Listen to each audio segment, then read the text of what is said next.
Well, it's been 1 week since the arrest of Sean Diddy Combs on federal charges, and living behind bars is the exact opposite of what he has been used to. The Metropolitan Detention Center in Brooklyn is a place that's been described as hell on earth. MDC is so bad, federal judges have questioned the harsh conditions for those here awaiting trial. So bad I was here 2 years ago during a cold spell, reporting on detainees with no heat, pounding on windows for help. There was even a congressional inquiry, but take the word of a former inmate I spoke with who goes by Esco. It's terrible. The food is terrible. Of course, the inmates are terrible. The guards are terrible. The conditions are terrible. It's just terrible. The Metropolitan Detention Center in Brooklyn is far from a luxury place. Many describe it as a nightmare. It has received significant criticism for its poor conditions. Former inmates and legal experts highlight issues like overcrowding, violence, inadequate food, and a lack of basic needs. This stands in stark contrast to the comfortable life that Diddy is used to. Breaking news to tell you about on the sex trafficking and racketeering federal charges against Sean Diddy Combs. A second judge within the hour has denied his plea to be released on bail. Combs is accused of abusing women for years, and he's going to stay in jail, apparently, after this ruling. Eyewitness News reporter Darla Miles live at the courthouse in Lower Manhattan with the breaking news. Darla.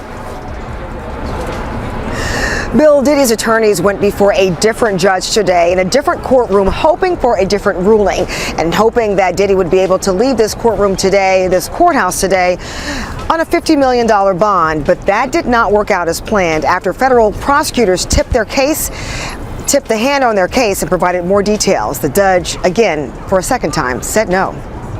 For a second straight day inside of a federal courthouse, prosecutors and defense attorneys for Sean Diddy Combs spending hours going back and forth about releasing him on bail. Today's arguments centering on two issues: risk of flight and witness tampering. Federal prosecutors telling the court victims and witnesses have universally expressed their extreme fear of the 54-year-old hip-hop icon. One woman describing her reaction to the civil suit filed by Cassie Currently placed in the Special Housing Unit, SHU, and on suicide watch because of his high-profile status, Diddy is facing the harsh realities of prison life. The SHU is meant to protect inmates who might be vulnerable due to their celebrity status or other reasons. For Diddy, this translates to extreme isolation, no contact with other inmates, and no special privileges, just the bare essentials to get by.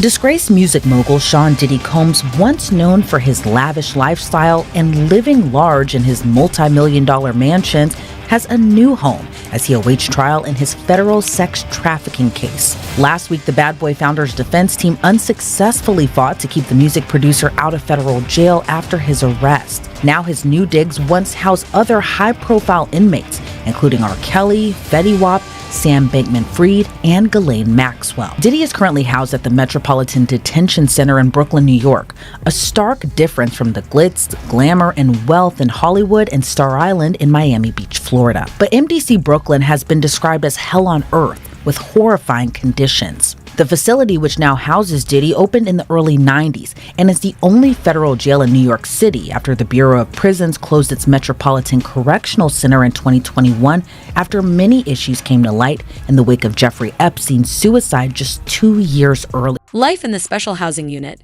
SHU, is hard. Inmates are locked in their cells for 23 hours a day, getting only brief breaks for exercise and meals.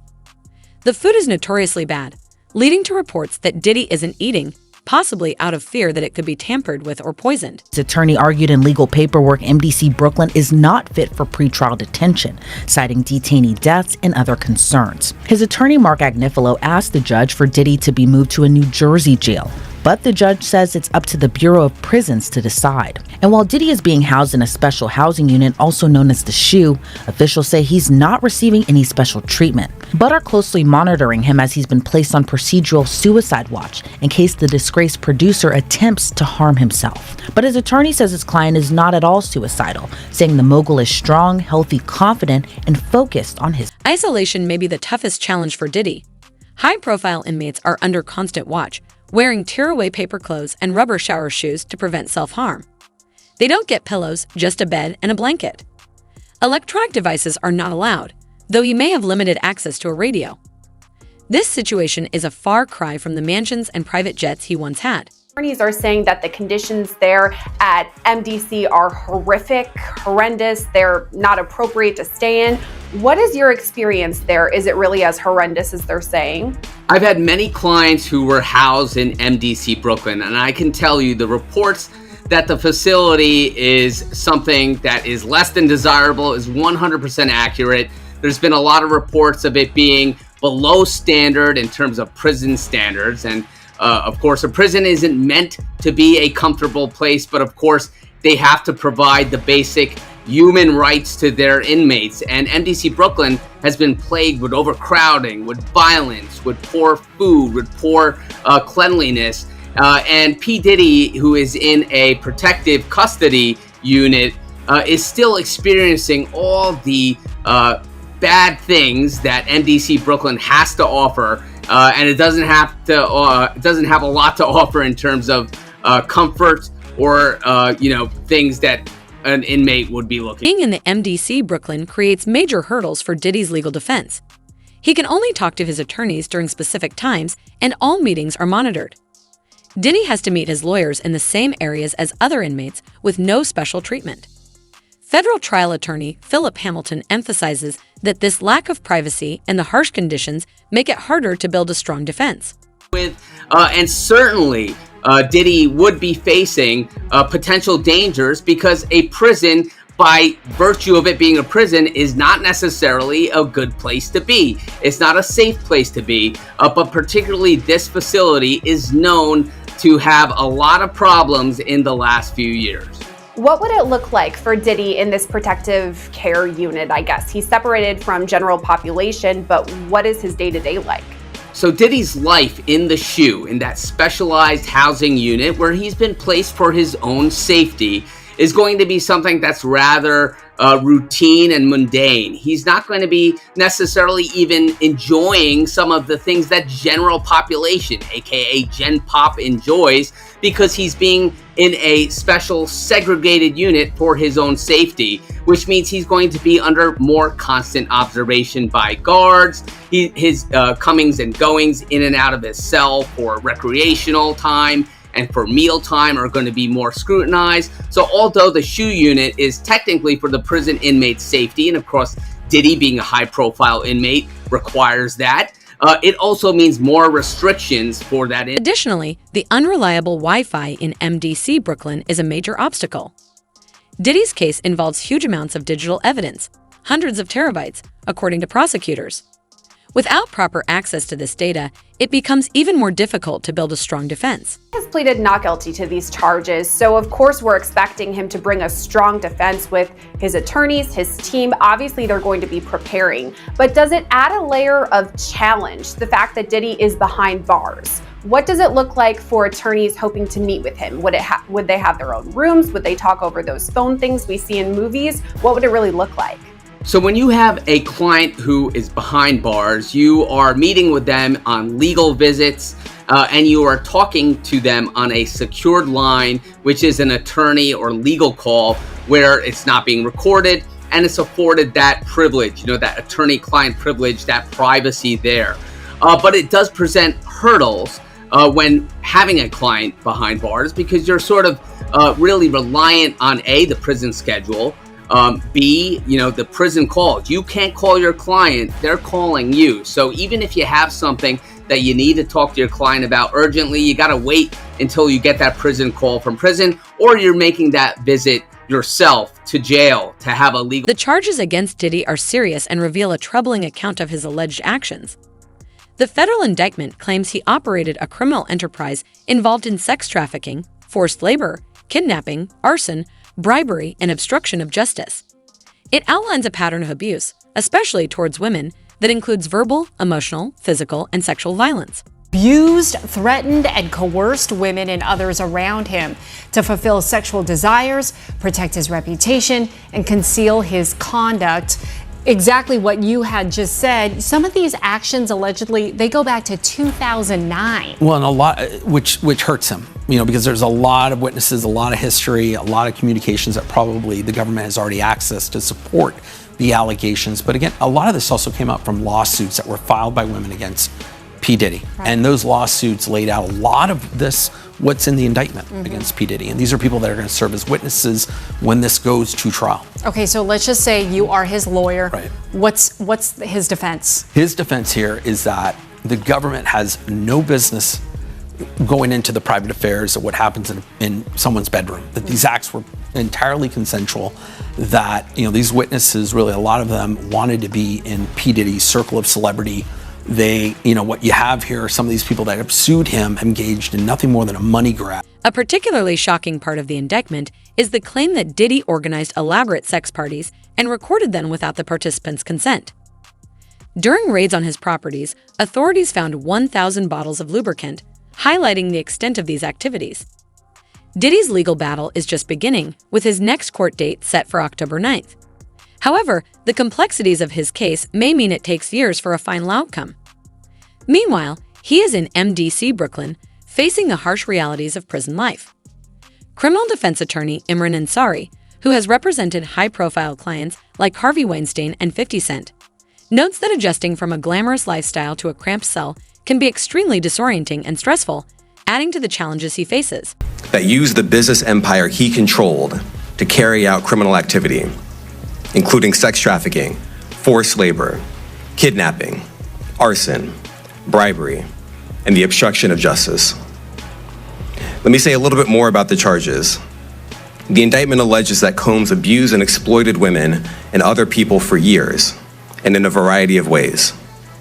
As alleged, Combs used force, threats of force, and coercion to cause victims to engage in extended sexual performances with male commercial sex workers, some of whom he transported or caused to be transported over state lines. Combs allegedly planned and controlled the sex performances, which he called freak-offs, and he often electronically recorded them.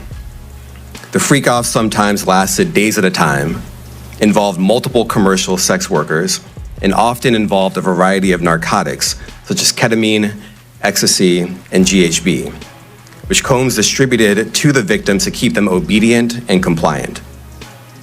As alleged, when Combs didn't get his way, he was violent, and he subjected victims to physical, emotional, and verbal abuse. MDC Brooklyn has housed several high-profile inmates, including R. Kelly, Ghislaine Maxwell, and Sam Bankman-Fried, all of whom have faced significant media scrutiny that highlights the conditions and challenges for celebrity defendants. Former inmate Larry Levine, who founded Wall Street Prison Consultants, provides insight into what Diddy might be experiencing. He describes this SHU as a place of deep loneliness and desperation, where inmates often receive psychiatric medication to cope with the tough conditions. The shift from a life of mansions and red carpets to a cramped cell can be extremely disorienting and stressful. Hey, Sylvia. Hey, Terrence. Anytime. Thank you for having me. Okay, so let's just get right to it. How's Diddy reacting to everything that's going on right now? What have you guys heard? Well, his attorney says he's in good spirits, but let's be honest here. Diddy's life is on the line. I mean, you were talking about incredibly serious federal charges, one of them being sex trafficking that could quite literally carry a life sentence in prison. So, again, while his attorney says Diddy is happy to be in this position because it's going to afford him the opportunity to, they say, to clear his name, he is sitting in a jail cell right now. He could be sitting in a jail cell for the foreseeable future, and like we just said, could be facing decades or more in prison if ultimately convicted. The attorney says that he's an imperfect person like we all are, but that he's not a criminal, that he's not a violent person, and that he will prove his innocence ultimately in this courtroom. Yeah, this is all over social media. Highlighting both the legal and human interest aspects, legal analysts agree that the evidence against Diddy is strong, and the prosecution's all-female team is expected to be formidable. Michael Babcock from TMZ notes that although Diddy's attorney claims he is in good spirits and ready to fight the charges, the situation is dire. The possibility of a life sentence hangs over him, and even if he clears his name, the process will be lengthy and challenging.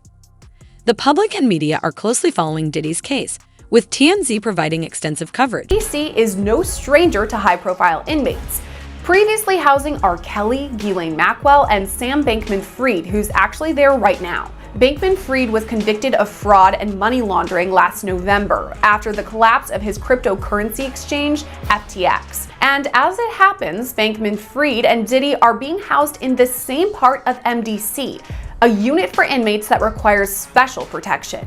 That's people like Diddy or Bankman-Fried who are high-profile names, but it also cares for inmates who may need protection as they assist with ongoing investigations in open cases. Since Diddy's move to this area of MDC, there are reports that he's spoken briefly to his children over the phone. Diddy has 7 children, ranging in age from 33 to 23 months old. According to reports, Diddy is concerned about how his kids are handling his arrest and detainment. And meanwhile, they're allegedly in a state of crisis after only experiencing Diddy as a loving, devoted. Diddy's fall from grace serves as a stark reminder of how quickly life can change, going from lavish parties and luxury mansions to a cell in one of the country's toughest detention centers. Currently accused of serious crimes, Diddy spent the weekend in solitary confinement and on suicide watch at MDC Brooklyn, a facility known for its rough conditions. Unlike other first-time celebrity defendants, he's reportedly under constant surveillance, dressed in paper clothing and rubber shower shoes with no pillow and only a blanket. After being denied bail twice, he is expected to remain there until his trial, which could hinder his ability to prepare a defense. It was also at MDC Los Angeles. It's like a cookie cutter of the MDC in New York. So yeah, I do know. But he's sitting in the shoe. He's in the hole. And this guy is going through loneliness, anxiety, desperation. He's on suicide watch, and they hand out like psych meds, like they're M&Ms to these inmates to try to get them to cope with what's going on. So his entire existence is to sit in this little cell, essentially. He can shower 3 times a week. He's not getting any real visits. If his lawyer does a legal visit, they have to come upstairs into the special housing unit to see him. Now, have you seen these reports about all these commissary items they say that he could buy? Any of those? What was one of them?